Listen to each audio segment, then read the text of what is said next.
सतसाहिब जी, आप जो कह रहे हैं, पहले तो आपने बड़ी चतुराई से ये सोचकर कि हम पवन दास को फांसेंगे, बड़ी चतुराई से आपने ये सवाल किया कि भगत जी, क्या गुरुजी के रूप में काल आ सकता है? तो दास ने आपको कहा कि नहीं आ सकते। गुरुजी के रूप में काल नहीं आ सकते। संत रामपाल जी महाराज जी के रूप में काल नहीं आ सकता।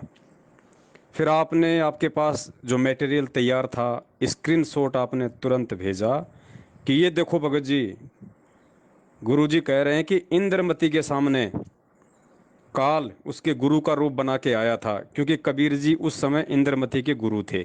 तो काल उनके गुरु का ही तो रूप बना के आया था। तो देखिए, परमात्मा कहते हैं जिसकी जितनी बुद्धि उतना दे बताए, उसका बुरा मत मानियो, बेचारा अधिक कहाँ से लाए। अब ये अध्यात्म है। अगर इस अध्यात्म को समझना इतना ही आसान होता तो परमात्मा ने 4 युगों से इतने पापड़ बेलने की जरूरत नहीं थी। दो दो बार परमात्मा ने 2-2 साल, 6-6, 7-7 साल जेल काटने की जरूरत नहीं थी। रात दिन हम जैसे मंद बुद्धियों को समझाने के लिए रात के 2-2 बजे तक आंखों को लाल करके परमात्मा ने जाग जाग कर सत्संग करने की जरूरत नहीं थी। ये संकेत हैं, इन चीजों को समझना पड़ेगा। आपके गुरु के रूप में अगर काल आना शुरू हो गया, आप लाख जन्म में सतलोक नहीं जा सकते, क्योंकि आपके गुरु के रूप में कदम कदम पे आपको भ्रमित करेगा, कदम कदम पे आपके सामने खड़ा होगे।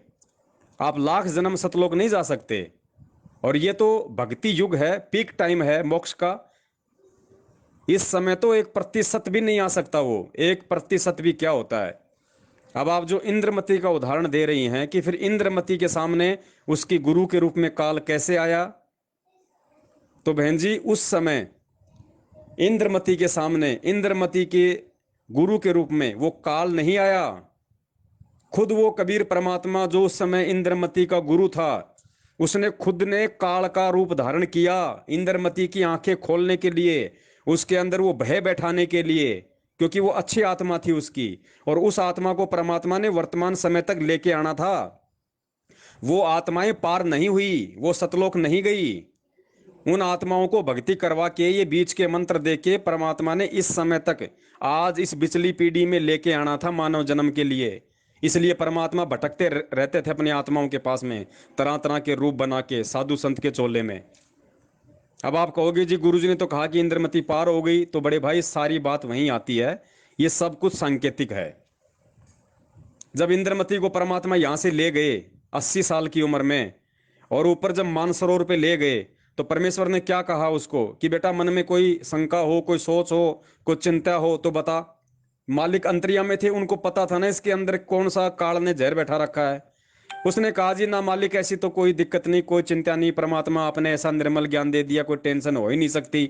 लेकिन एक छोटी सी चिंता है। अब बताओ, इतना ज्ञान देने के बाद फिर क्या चिंता रह गई? बोला बेटा बोल, क्या चिंता है? मालिक तो अंतर्यामी थे ही, उनको पूछने की जरूरत क्या थी? तो पर वो, लेकिन आज आप और हमारे लिए परमात्मा ये उदाहरण दे रहे हैं कि आपने इतनी भी टेंशन अपने मन में नहीं रखनी है जब यहां से चलने का समय आ जाए। तो उसने कहा जी, मेरा जो पति है, जो राजा है, वो बहुत धार्मिक व्यक्ति है। भले ही उसने आपका नाम नहीं ले रखा था, लेकिन मुझे भी भक्ति के लिए मना नहीं करता था। बहुत अच्छा था महाराज। हे महाराज, उसको भी कभी अपनी शरण में लेना। अब बताओ, अब उसने वो टिंडे लेने थे क्या? जब खुद के जाने का मौका लग गया, खुद के सतलोक जाने का दाव लग गया, और मानसरोवर पे जाके भी उस पति के पीछे उसकी आत्मा फंसी पड़ी है, तो परमात्मा उस आत्मा को सतलोक लेके जाएगा? वो यहीं पटक रखी है परमात्मा ने। आज आई होगी मानव जन्म लेके, आप ही के किसी के भगत भाई बहन के घर में जन्म लेके अपनी भक्ति कर रहे होंगे वो आत्माएं। तो बहन, उस समय परमात्मा ने खुद ने काल का रूप बनाया था, क्योंकि ये सबका बाप है। ये ब्रह्मा विष्णु महेश का रूप बना के भी सारे काम करता है। जब शंकर भगवान के पीछे जब भस्मासुर लगा हुआ था मारने के लिए, तो वहां पे कौन सी वो लड़की का रूप बनाया था परमात्मा ने? हाँ, उसका पार्वती का जो रूप बनाया था, और उसको भस्मागिरी को गंडहस्त नाच नचा के उसके सिर पे हाथ रखवा के उसको भस्म किया, वो कौन था? कबीर परमात्मा ही तो थे ना। ये परमात्मा शंकर का भी रूप बनाता है, ये परमात्मा ब्रह्मा जी का भी रूप बनाता है, ये परमात्मा नरसिंह का भी रूप बनाता है, ये परमात्मा काल भगवान का भी रूप बनाता है।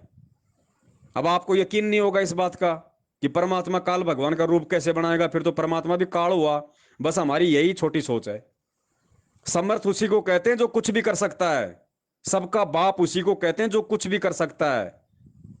अब इस बात को मैं आपके साथ ज्यादा माथापच्ची ना करके, अगर आप समझदार होंगे तो संकेत में समझ जाएंगे कि परमात्मा भी काल का रूप बना सकता है या नहीं बना सकता। एक छोटा सा सत्संग है पूज्य गुरुदेव जी का, आदरणीय गरीबदास जी महाराज जी के ऊपर उन्होंने सत्संग किया, और उस सत्संग में उन्होंने समझाया कि एक बार वहां पे छुडानी के पास में कोई रूपनगर नाम की कोई रियासत थी। वहां का राजा मुसलमान था, वो हिंदुओं पे ज्यादा टैक्स लगाता था। तो गरीबदास जी महाराज जी के 2,500 बीघा जमीन थी, तो उसने हिंदुओं पे ज्यादा टैक्स लगा दिया। अब उसके चौकीदार आए वहां पे, बोलो जी ऐसे ऐसे टैक्स दो। तो गरीबदास जी महाराज जी ने मना कर दिया कि भाई हम नहीं देंगे। पहले ये बताओ क्या सभी के ऊपर लगा रखा है या खाली हम जैसे बड़े बड़े जमींदारों के ऊपर लगा रखा है? तो उन्होंने कहा कि आप जैसे बड़े जमींदारों के ऊपर। तो गरीबदास जी महाराज ने कहा कि नहीं देंगे, जाओ बोल दो अपने राजा से। दूसरे दिन राजा ने हुक्म दिया कि उनको पकड़ के लेके आओ। तो गरीबदास जी महाराज जी थे, साथ में उनके कुछ भगत थे, सब वहां पे चले गए। वहां जाके राजा से बातचीत हुई, तो राजा को भी जो है आदरणीय गरीबदास जी महाराज जी ने मना कर दिया कि भैया हम अगर पूरी जनता पे अगर एक समान कानून लागू करो तो हम मानेंगे, नहीं तो नहीं मानेंगे। तो राजा बड़ा क्रोधित हुआ और ऐसे व्यक्तियों को वो सजा देता था ताकि और लोगों में भय उत्पन्न हो। तो एक शेर था उसके पास में, गरीबदास जी महाराज जी को और भक्तों को शेर के बाड़े में छोड़ दिया, और उधर से उस शेर को छोड़ दिया कि इसको शेर खाएगा, दुनिया देखेगी दीवारों पे चढ़ के, आगे से मेरे आदेश की अवहेलना करने की कोई हिम्मत नहीं करेगा। तो ऐसा ही किया। अब महाराज तो महाराज थे, वो तो परमात्मा थे। शेर जैसे सामने आया, गरीबदास जी महाराज जी ने आशीर्वाद की मुद्रा में हाथ कर दिया, वो कुत्ते की तरह जमीन पे बैठ के पूंछ हिलाने लग गया। और फिर उसी समय जो जो व्यक्ति वहां जो खड़े थे, गुरुदेव ने बताया, ध्यान से सुनना ये सत्संग आगे, जितने भी लोग वहां पे खड़े थे हजारों की संख्या में गांव वाले, जो ब्रह्मा जी की पूजा करता था गरीबदास जी महाराज जी ने उसको ब्रह्मा जी के रूप में दर्शन दिया। जो भैरू की भक्ति करता था उसको भैरू के रूप में दर्शन दिया। जो ब्रह्मा विष्णु महेश की करता था उसको उसके रूप में दिया दर्शन। यानी जो जिसको अपने इष्ट रूप में पूज के भक्ति करता था उसी रूप में गरीबदास जी महाराज जी ने वहां सबको दर्शन दिए। और जो राजा था एक समय की बात है, वसीबूत थी, गरीबदास जी महाराज जी ने काल के रूप में दर्शन दिए। ये सत्संग ध्यान से सुन लो और उम्मीद करता हूँ बहुत जमीन की समाधान हो गया होगा। आगे से और फरूख नगर की रियासत में छुड़ानी पड़ती थी, जो पड़ता था शहर, ये फरूख नगर की रियासत में पड़ता था। तो फरूख नगर का नवाब बहुत बदमाश था। उसने क्या किया कि हिंदुओं के ऊपर एक विशेष कर लगा दिया, जमींदारों पर विशेषकर जमीन का। तो सबसे ज्यादा जमीन गरीबदासियां का। जब वहां पर वो पहुंचे, उनके वर्कर कर्मचारी, तो महाराज जी ने पूछा, भाई ये सभी पर लगा दिया या हमारे पर लगाया है, यानी हिंदुओं पर लगाया है? तो बोले काफिरों पर लगाया है। यानी तो राज साहब का जैसा वो माहौल है, कह दे बंदी छोड़। बोले भाई हम फिर ये नहीं देंगे, आपका कारोबार नहीं देते, जा कह देते रहे राजा ने जाको 21-19 और लाई। तो राजा ने फिर संदेशा भेज दिया कि या तो फलाने दिन यहाँ पर उपस्थित हो जा, और नहीं तो घसीट कर लाओगे घोड़े का बांध के। गरीबदास जी महाराज के साथ 4-5 हमारे जैसे भक्त और साथ में गरीबदास जी फरूख नगर पहुंच गए। जब फरूख नगर पहुंचे पता चला कि वो मुर्जे में आ गए। राजा ऐसे जो उनकी आज्ञा की अवहेलना करने वालों को बहुत खतरनाक सजा देता था। उन लोग या तो घोड़ों को पीछे बांध कर घुमा कर मारता था, और या फिर एक ऐसा उसने मकान बना रखा था, चारों तरफ ऊंची कच्ची दीवारें बनवाकर मिट्टी की, और उसके अंदर बाड़ा कहते थे उसको, उसके अंदर उस दोषी को रोक देता था, और साथ में भूखे शेर को पिंजरे से निकलवा देता था। और वो भाग कर और शेर इनको ऐसे नचा कर मारता और खाता था। साथ में सारे नगरी वाले को कह दिया जाता था कि सभी आकर के उस तमाशे को देखेंगे बाई ऑर्डर, कि ताकि और भी इस बात से घबरा जाए कि राजा की बात का अवहेलना करने की ये बूढ़ी सजा होती है। गरीबदास जी को बाड़े में रुकवा दिया सभी भक्तों के साथ। राजा अपने मकान पर बैठ गया, जहां पर राजा और रानी देख कर तमाशा देखा करते थे बैठ करके। चारों तरफ से दुनिया देख रही है और गरीबदास जी सामने बैठे हैं और 5 भगत जो गए थे वो भी साथ बैठे हैं। भूखे शेर का पंजरा वहां से खोल दिया जाता है और शेर एकदम ऐसे टूट का पड़ता है कि जैसे अब खा जाएगा। बंदी छोड़ गरीबदास जी ने ऐसे कर दिया। वो शेर जैसे कुत्ता होता है ऐसे दोन दबोच लेता है और आके के बंदी छोड़ के पैरों को चाटना शुरू कर देता है। बोल सतगुरुदेव। इस बात को देखकर सभी को पसीने आ जाते हैं। गरीबदास जी खड़े हो जाते हैं। अब खड़े हुए तो ऐसे नजर आए जो भी जिस इष्ट के रूप में देख रहा था उन्हीं के रूप में दर्शन दे रहे हैं और नवाब को काल दिखाई दे रहे हैं। नवाब ने वहीं से हाथ जोड़ दिया, महाराज जी मुझे बख्श दो। बंदी छोड़ बोले नीचे आ गए। नीचे आगा दंडोत प्रणाम करे, खाड़ी कर लिए, पैर पकड़ के छोटे को कहने लगा तुम अल्लाह की जात हो, तुम खुदा हो, मुझे रब बख्श दो मालिक, मेरे से गलती हो गई।